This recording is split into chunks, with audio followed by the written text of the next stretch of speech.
ನಾಳೆಯಿಂದ ಬಸ್ ಇರಲ್ಲ ಅಂದ್ರೆ ಯಾವ ರೀತಿ ತೊಂದರೆ ಆಗುತ್ತೆ? ತುಂಬ ತೊಂದರೆ ಆಗುತ್ತೆ ಸರ್. ನಮಗೆ ವರಮಹಾಲಕ್ಷ್ಮಿ ಹಬ್ಬ ಇದೆ ಶುಕ್ರವಾರ. ಮತ್ತು ಇವರೆಲ್ಲ ಬಸ್ಗಳು ಇಲ್ಲ, ನಾವು ಹಳ್ಳಿ ಕಡೆಯವರು ಇರೋದೇ ಒಂದೊಂದೇ ಬಸ್ಸು. ನಮಗೆ ಲೆಕ್ಕಾಚಾರವಾಗಿ ಅಷ್ಟೇ ಗಂಟೆಗೆ ಒಂದು ಬಸ್ಸು ಈ ಥರ ಬಸ್ ಇರೋದು. ಇರೋ ಬಸ್ನ ಇವ್ರು ಸ್ಟ್ರೈಕ್ ಮಾಡ್ಕೊಂಡು ಅವ್ರ ಬೇಡಿಕೆಗಳನ್ನ ಇವ್ರು ಈಡೇರಿಸ್ತಾನೆ. ಬರೀ ಯಾವಾಗಲೂ ಹಿಂಗೆ ದುಡ್ಕೊಂಡು ಇರಿ ಅಂದರೆ ಅವ್ರಿಗೂ ಅವ್ರದ್ದೇ ಆಗಿರೋ ಫ್ಯಾಮಿಲಿ ಇರುತ್ತೆ, ಅವ್ರ ಬೇಡಿಕೆಗಳಿರ್ತವೆ. ಸರ್ಕಾರ ಅದನ್ನ ಗಮನಿಸ್ಕೊಂಡು ಅವ್ರನ್ನ ಕರೆದು ಕೂರಿಸ್ಕೊಂಡು ಅವ್ರ ಬೇಡಿಕೆನೇ ಈಡೇರಿಸ್ಬೇಕು.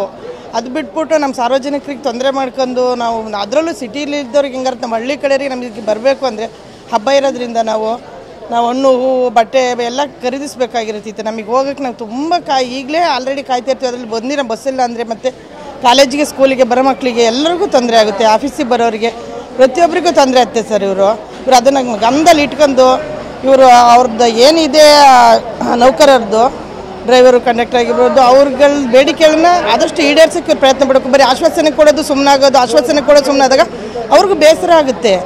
ಇದರಿಂದ ಏನೂ ಆಗಲ್ಲ, ನಾವು ಒಂದು ಹಠ ಮಾಡಬೇಕು, ಸ್ಟ್ರೈಕ್ ಮಾಡಬೇಕು, ನಮ್ಮ ಕೆಲಸನ ಬಿಟ್ಟು ನಿಂತಾಗಲೇ ನಮ್ಮ ಬೇಡಿಕೆ ಈಡೇರೋದು ಅಂತ ಅವ್ರಿಗೂ ಅನಿಸುತ್ತೆ. ಇವ್ರು ಸುಮ್ಮನೆ ದಿನ ಕೇಳ್ಕೊಂಡು ಈ ಥರ ಸುಮ್ಮನೆ ಮುಂದೂಡ್ಕೊಂಡು 2.5 ವರ್ಷದಿಂದ ಅವರು ಕೇಳ್ತಾನೆ ಇದ್ದಾರೆ. ಅವ್ರ ಬೇಡಿಕೆ ಈಡೇರಿಸೋದಕ್ಕೆ ಅವರು ಸ್ಟ್ರೈಕ್ ಮಾಡೋಕೆ ಹೊರಟಿರೋದು. ಅವ್ರ ಬೇಡಿಕೆನ ಇವ್ರು ಈಡೇರಿಸಬೇಕು. ನಮಗೆ ತುಂಬ ಸರ್ ಶುಕ್ರವಾರ ಸಂತೆ ಈಚಲ್ಪುರ ಅಂತ ನಮ್ಮದು ಊರು, ನಿಡಿಗೇರಿ ಈ ಥರ ಬರುತ್ತೆ. ನಮಗೆ ತುಂಬ ಬಸ್ಸಿಗೆ ನೋಡಿ 3 ಗಂಟೆಗೆ ಬರೋ ಬಸ್ಸಿಗೆ 3:15 ಅಂತ ಹೇಳ್ತಿದ್ದಾರೆ. ಯಾವುದೋ ಲೆಕ್ಕಾಚಾರವಾಗಿ ಯಾವುದೋ ಟೈಮಿಗೆ ಒಂದು ಬಸ್ ಹಾಕ್ತಾರೆ ಸರ್. ತುಂಬ ತೊಂದರೆ. ಇರೋ ಒಂದೊಂದು ಬಸ್ನ ಎಕ್ಸ್ಪ್ರೆಸ್ ಮಾಡಿಬಿಡ್ತಾರೆ. ಆ ಊರಲ್ಲಿ ನಮಗೆ ಸ್ಟಾಪ್ ಇರಲ್ಲ. ನಾವು ತುಂಬ ಕಷ್ಟಪಟ್ಟೆ ನಾವು ತಿರ್ಗಾಡಿ ಇನ್ನೂ ಕಷ್ಟನೇ ಸರ್. ಅದು ಕಾಲೇಜ್ಗೆ ಸ್ಕೂಲಿಗೆ ಬರೋ ಮಕ್ಕಳಿಗೆಲ್ಲ ತೊಂದರೆ ಆಗುತ್ತೆ.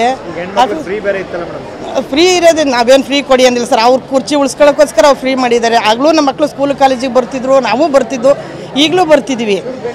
ನಾವು ಫ್ರೀ ಅಂತ ಏನು ಕೇಳಿಲ್ಲ, ಅವರೇ ಹೇಳ್ಕೊಂಡ್ರೆ ಅವ್ರ ಕುರ್ಚಿಗೋಸ್ಕರ ಅವ್ರು ಫ್ರೀ ಮಾಡಿದ್ದಾರೆ ಹೊರತು ನಾವೇನು ಯಾರು ಬೇಕು ನೀವು ಫ್ರೀ ಕೊಡಿ ಅಂತ ಕೇಳಿಲ್ಲ. ಇವ್ರು ಫ್ರೀ ಕೊಡೋದ್ರಿಂದ ಎಲ್ಲ ಆರ್ಥಿಕ ಸಮಸ್ಯೆ ಆಯ್ತೈತೆ ಹೊರತು ಒಂದು ಫ್ರೀ ಕೊಟ್ಟು 10ಕ್ಕೆ ರೇಟ್ ಜಾಸ್ತಿ ಮಾಡಿದ್ದಾರೆ. ನಾವೇನು 500 ರೂಪಾಯಿ ನೋಟ್ನ 100 ರೂಪಾಯಿ ಥರ ಚೇಂಜ್ ಖರ್ಚು ಆಯ್ತಾ ಇದೆ. ಅಷ್ಟು ಬೆಲೆ ಏರಿಕೆ ಮಾಡಿದ್ದಾರೆ. ಬರೀ ಫ್ರೀ ಅಂತೇಳಿ ಒಂದು ಗುಂಡಿಗಳು ಮುಚ್ಚೋಕ್ಕಾಯ್ತಾ ಇಲ್ಲ. ರಸ್ತೆ ಗುಂಡಿಗಳನ್ನ ಮುಚ್ಚೋಕ್ಕಾಯ್ತಾ ಇಲ್ಲ.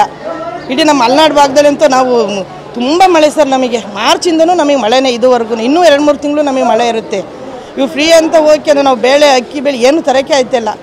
ಹಾಲಿಂದ ಹಿಡಿದು ಪ್ರತಿಯೊಂದು ರೇಟ್ ಜಾಸ್ತಿ ಮಾಡ್ಯಾರೆ ಇವರು. ಈ ಥರ ಸರ್ಕಾರ ನಮಗೆ ಯಾವಾಗಲೂ ಬಂದಿರಲಿಲ್ಲ ಬಿಡಿ. ಈ ಥರ ಒಂದು ಕೈಲಿ ಕೊಟ್ಟು ಇನ್ನೊಂದು ಕೈಲಿ ಕಿತ್ಕೊಳ್ಳೋ ಅಂಥ ಸರ್ಕಾರ ನಾವು ಯಾವತ್ತೂ ನೋಡಿರಲಿಲ್ಲ ನಾವು.